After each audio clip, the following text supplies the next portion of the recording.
When we take a look back at Steve Nash and his greatness, let's just always remember that because of the system player that he is and what he was, not that he was a system player, he was the system, excuse me, that you live with the system and you die with the system. And a lot of times, again, we are talking about the greatness of a player that is top five, top 10 point guards of all time, and obviously has made the Hall of Fame. Steve Nash is him. There is no doubt about that.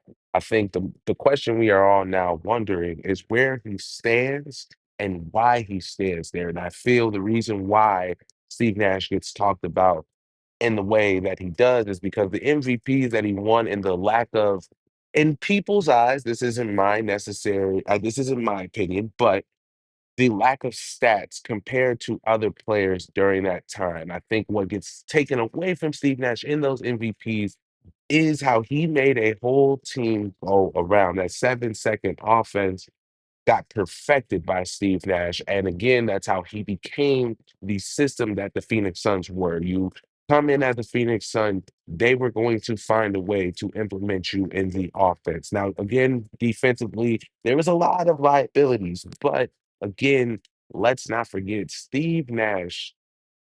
Steve Nash, man, he did a lot more and brought a lot more to the game than scoring. Yes, his scoring never was top tier. It was what it needed to be, I would say. It averaged out for the most part.